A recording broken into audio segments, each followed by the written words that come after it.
दोस्तों, आज की कहानी है सासू माँ। जो मैंने सहा वो मेरी बेटी नहीं सहेगी। दोस्तों, कहानी शुरू करने से पहले अगर हमारे चैनल को सब्सक्राइब नहीं किया हो तो कर लीजिए ताकि आपके पास पहुँचे हर नया वीडियो।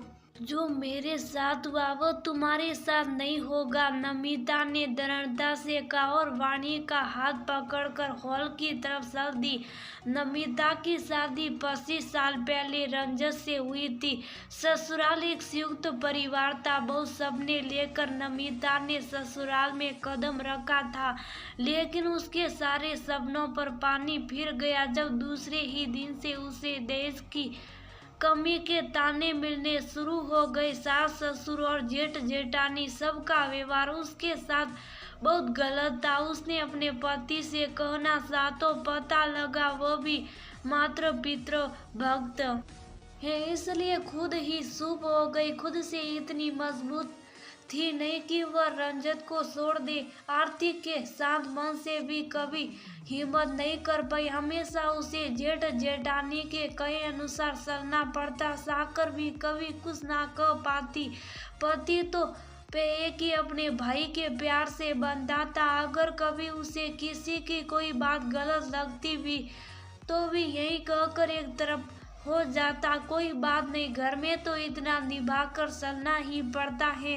ना, ये मत सोचिए कि रंजत की इनकम अपने भाई से कम थी, बल्कि रंजत तो इतना कमाता था कि अपने भाई के परिवार का पूरा खर्च भी वही उठाता था।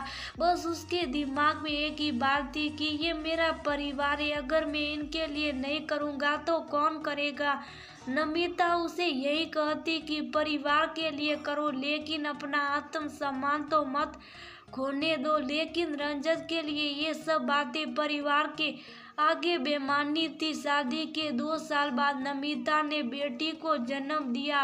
अब तो सासू माँ ने और ज्यादा परेशान करना शुरू कर दिया। बेटी को जन्म दिया है, जेठानी जी ने भी तो बेटी को ही जन्म दिया। उसके पास तो पहला बेटा है ना। उसका परिवार पूरा हो गया। खैर, नमिता को पता था इन लोगों से बहस करके कोई फायदा नहीं, इसलिए वो अपनी बेटी को अच्छी परवरिश देने लगी।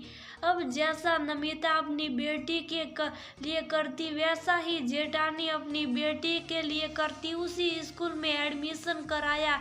कितनी बार ऐसा होता कि रंजत को अपने घर वालों की वजह से अपनी पत्नी बेटी की खुशियों को कुर्बान करना पड़ता, चाहे कहीं घूमने जाना हो या फिर बेटी की कोई जरूरत। लेकिन रंजत कुछ करने के बजाय हमेशा अपने को मजबूर समझता कि मैं इन्हें क्या मना करूं। बड़े होने पर नमिता की बेटी इंजीनियर बनना चाहती थी तो जेठानी की बेटी ने भी उसी कॉलेज में एडमिशन लेने की जिद की, लेकिन वो प्रवेश परीक्षा ही पास नहीं कर पाई। मजबूरी में उसे दूसरे कॉलेज में एडमिशन लेना पड़ा।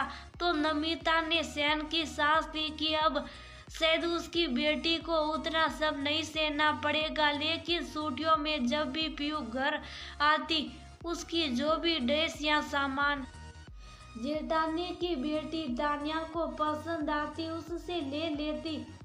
अगर पीयू अपनी मम्मी पापा से कहती भी तो रंजत का एक ही जवाब, कोई बात नहीं बेटा। पीयू मन महसूस कर रह जाती। नमिता कहती इतनी मजबूरी किस बात की, लेकिन रंजत कुछ ना कहता। कॉलेज से निकलकर पीयू और तानिया की नौकरी लग गई। कुछ समय बाद पीयू के लिए करण का रिश्ता आया। वो उसके ही ऑफिस में उसका सीनियर था। आज वो लोग रिश्ते की बात करने घर आए थे। करण और उसकी नौकरी के बारे में पता लगने पर नमिता की जेठानी अड़ गई। भैया, इस लड़के से तानिया की बात चलाओ। वैसे ही उसे नौकरी भी इतनी अच्छी नहीं मिली, कम से कम लड़का तो अच्छा मिल जाएगा।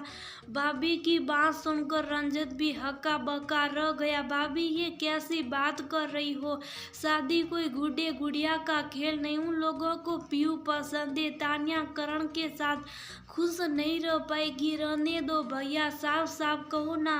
आप करण से अपनी बेटी की शादी करना चाहते हो। तान्या से आपको कोई मतलब नहीं, आखिर है तो वो आपकी भतीजी ही ना। और कहकर वो रोने लगी। भाभी ऐसी कोई बात नहीं, आपको पता है मैं तान्या को पीयू से बढ़कर प्यार करता हूँ, तो फिर करवा दो ना उसकी शादी करण से। रंजित आदत के मुताबिक शुभ हो गया। ये देखकर पीयू का दिल टूट गया और वो रोती हुई अपने कमरे में चली गई। नमिता उसके पीछे गई। मम्मी, क्या मुझे भी आपके और पापा की तरह हमेशा ये सब सहना पड़ेगा?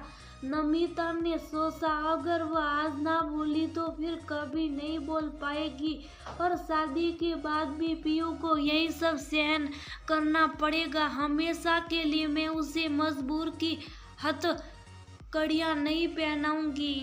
नमिता पीयू को शुभ कराकर बाहर लाई। पीयू, आज तक जो मैंने इस घर में सावम तुझे नहीं सहने दूंगी। चल मेरे साथ बाहर। हॉल में पूरा परिवार बैठा था। जेठ जेठानी, सास ससुर और तान्या बहुत खुश थे। रंजित सिर झुकाए बैठे थे। रंजित, आज तक अपने घर वालों की आगे आप मजबूर बने रहे। मैंने आपकी हर बात वो मानी जो आपने कई। 25 साल से आज तक मैंने सब कुछ सहन किया, अपनी सारी खुशियाँ कुर्बान कर दी। मैंने आपसे पहले ही कहा था कि आपको भाई भाभी के प्यार की मजबूरी है, लेकिन मैं अपनी बेटी को मजबूर नहीं बनने दूंगी। वो अपनी जिंदगी अपने हिसाब से जिएगी। आज तक मैंने पीयू का हर सामान, हर खुशी तान्या को दी, लेकिन आज नहीं। मैं आपके साथ मजबूर थी, लेकिन मेरी बेटी मजबूर नहीं है। करण और पीयू शादी करना चाहते हैं। अब उन दोनों के बीच में किसी को नहीं आने दूंगी।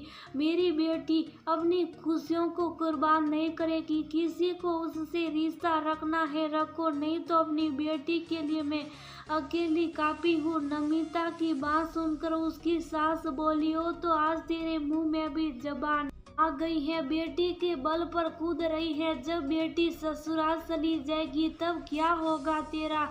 सोचा भी है कभी? जेठानी भी यही सोच रही थी कि आज तो देवरानी ने उनकी बिछाई प्यार के जाल में ट्विस्ट पैदा कर दिया। तब नमिता के साथ में खड़ा मिलूंगा। मां, नमिता सही करिए, बहुत हो गया आप लोगों का। आज तक अपने प्यार का वास्ता देकर आप लोग मुझसे हर जायद नाजायद बात मनवाते रहे। मैंने भी भाई के प्यार में मजबूर होकर सब कुछ किया, लेकिन अब नहीं। मेरी बेटी उस मजबूरी को सहन नहीं करेगी जो मैंने सहन किया। उसे उसकी सारी खुशियाँ मिलेगी। जा बेटा, करण से कह दे कि कल मैं उसके घर आऊँगा तेरी और उसकी शादी की बात करने। पापा की बात सुनकर पीयू खुश होकर रंजित के गले लग गई। नमिता की आंख में भी खुशी के आंसू आ गए। वह समझ गई थी कि और रंजित कुछ गलत सहने के लिए नहीं कहेंगे। उसके जीवन में खुशियों का ट्विस्ट आ गया। सास ससुर और जेठानी उन्हें देखते रह गए।